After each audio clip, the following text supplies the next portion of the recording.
What's up guys, my name is Liam and today we're going to be taking a look at the long-awaited Vaxee XE. I heard about this mouse being rumored a long time ago and I'm really happy that it took as long as it did to come out because they have perfected the design of this and made it a bit more lightweight compared to the other mice, and this does have the brand new 3950 sensor in it. But is this going to be the perfect gaming mouse for you? Let's check it out.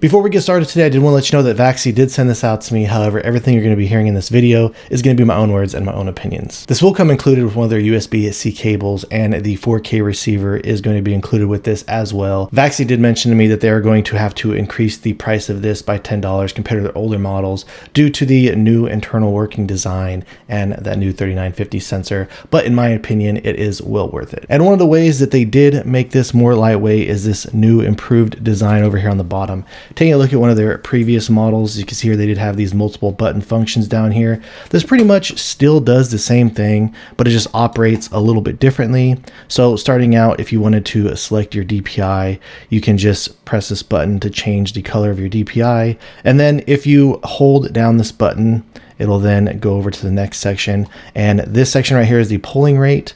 And then if you were to do it one more time, this is going to be your click to bounce setting. So on previous models, I actually had numbers here. It had the 2 millisecond, 4 millisecond, 8 millisecond. They replaced that with the LMH. And the reason doing so is they told me they are constantly working with the PixArt team to try and get the numbers and the click latency, just the all around performance on this as low as possible, and always trying to make it better. So that is one reason why they did go with this option. And I'm not going to go over all of the functions here on this mouse due to the fact that this is a pre-release unit, so I don't have any type of officialized documentation or anything like that. But just as before, you can do a combination of buttons while powering the mouse off and on to do things like turn on or off competitive mode. Since this does come with competitive mode, you can also change the lift off distance and turn on or off motion sync. But I am really happy they went with this newer design. It kind of brings it more in the line of other types of mice, again making it lightweight. I'm a huge fan of that, and this system was really easy for me to use. And then the last thing to mention here is the skate design. I absolutely love the skate design. Nice big real estate here. You can swap this out for smaller skates, dot skates, anything pretty much will fit on here for the most part. And this is using the same type of material that all the previous Vaxee mice have used. The one thing that is really great about this mouse, even though they do have this newer lightweight design, is it doesn't feel anything different from any of my previous Vaxee mice in terms of the overall structure, integrity, and build quality. It feels very solid all around, no type of creaking, anything like that. So you do still get that same Vaxee premium feeling here. And it even includes the God tier Vaxee coating. The switches that are being used inside, the clicks on the Vaxee mice always feel great. I believe this is the Huano Black Shell Pink Dots. They feel just a little more clicky than the Huano Blue Shell Pink Dots, but very lightweight, easy to spam. You get a very minimal amount of pre-travel, but just the pre and post travel on here feel really solid. I originally reviewed the original Vaxee XE a long time ago, and they had this design under here with the blades. And I did mention in my review, I wasn't really a fan of these blades because when you did click down, it kind of had like a grinding feeling sometimes on the buttons. And they did improve it on this model because it is just this all solid piece down here. There is very minimal to practically no side to side. There's no teetering at all. And the click implementation on this, no matter where you click it, it gets just slightly a little bit heavier up here at the top, but feels great all around. They also have stuck with this newer scroll wheel design where the older model had a thicker style rubber. This does have a thinner rubber, and it kind of has this prickly little rubberized topping to it. It's very grippy, nice defined steps, but very lightweight and easy to spam. So really great to use in game. Another thing that they did is they finally redesigned the side buttons just a bit. As you can see, they look similar as before, but they did add the spacing in there to be able to tell the front and the rear apart from one another. There is practically almost no pre-travel, just a extremely minimal amount. No side-to-side play on these buttons at all. And you do hit a nice solid wall back there for the post-travel, so they feel incredible. I know this review is mostly gonna sound like me just shilling this mouse, but the reality of it is everything about this feels incredibly premium and great in the hands as I was using it during game. So let's just go ahead and drop the sound check, and then we'll move on to the other stuff.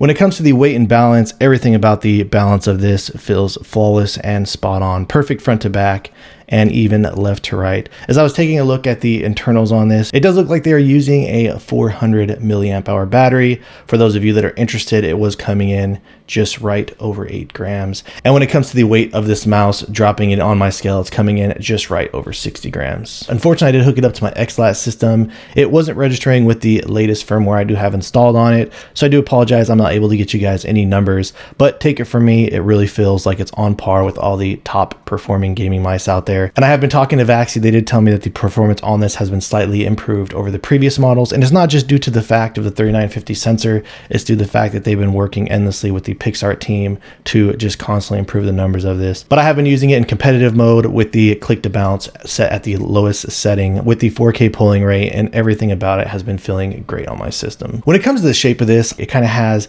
these a little bit flatter sides. It does have this flare on the back, so it's really easy to grip onto, but the side curve profile is a bit more on the flatter side. This hump up here I feel like is not too aggressive, but it's nice and easy to grip onto if you're doing some type of aggressive claw. A lot of people ask me how I grip these smaller mice, because I can easily grip and fit my hands on a larger style mouse like the Vaxee XE, and I kind of feel like most people just kind of put their grip on a mouse like this for the most part. For me, I do like these smaller mice because I kind of pull them in and do a little bit more an aggressive claw like that. And the reason I personally like to grip it like this, I'm not trying to convince you guys it's like the best grip out there or anything like that. It just gives me a greater free range of motion to be able to use my fingertips, and I can pull it in tight like that if I need to get any type of added stability.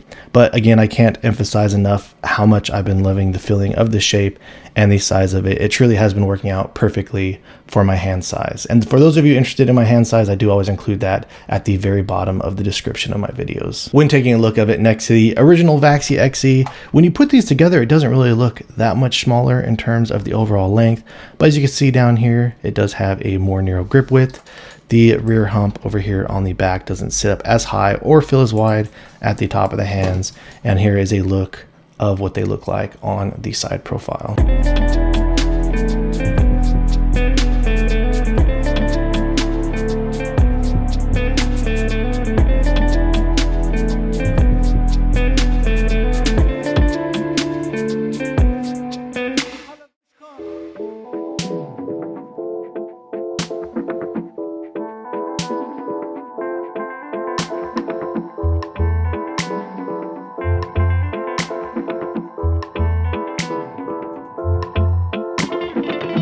All right, next up, comparing it to the Lamzu Maya. For those of you that watch the channel know that this is my main mouse, one of my favorite mice.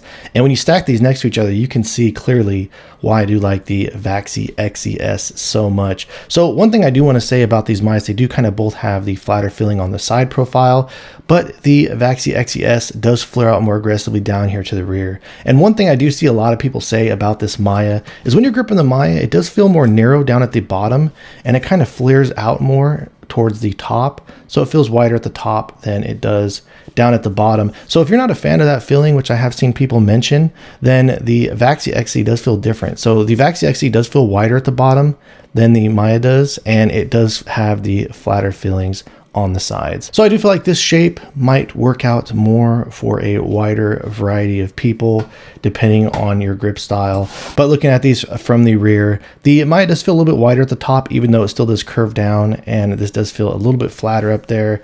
But the side profile on both of these is not that far apart from one another.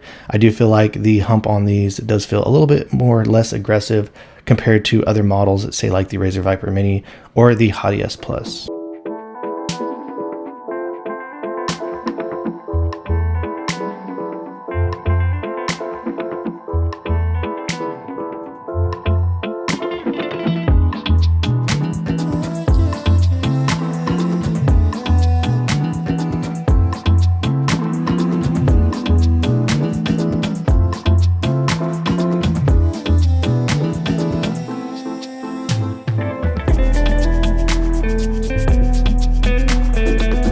Let's go ahead and throw it up against the famous Razer Viper Mini. The Viper Mini does feel a little bit more short, and another big difference about it is I do feel like the curvature on the sides does feel more aggressive, again, where the Vaxee XE just feels a bit more flat. But then when you come over to the rear, the Viper Mini does have a more aggressive fall off down to the sides. The Viper Mini feels much more narrow up here at the top. And then looking at these from the sides, I do feel like the Viper Mini does have a more aggressive hump, where on the Vaxee XE, the curve from front to back is a little bit less aggressive.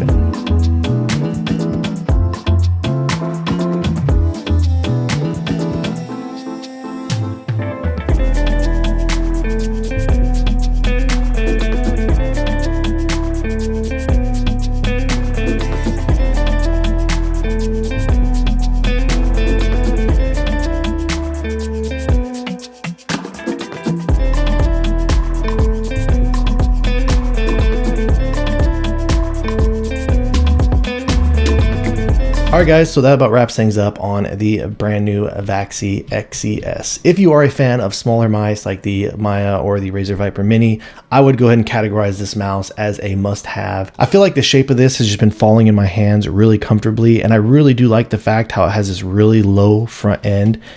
My aim has just felt so solid from the second I got this. When it comes to the weight of this, sitting at 60 grams, yeah, I do use a bunch of lighter weight mice. The Beast X Mini, for example, is a sub 40 gram mouse, but I must say that the shape of this and the feeling of it in hands has been so great. It literally took me just about an hour or two to really just get used to it, and then after I adjusted to the weight, I've been really enjoying this thing, and it's honestly been really hard for me to put down. Alright guys, so if you have any questions or feel like I left anything out, please let me know down in the comments below. If you've enjoyed watching this video and are interested in seeing other videos like this in the future, please drop this video a like and subscribe to my channel, and thank you guys so much for watching. I look forward to seeing you in the next one.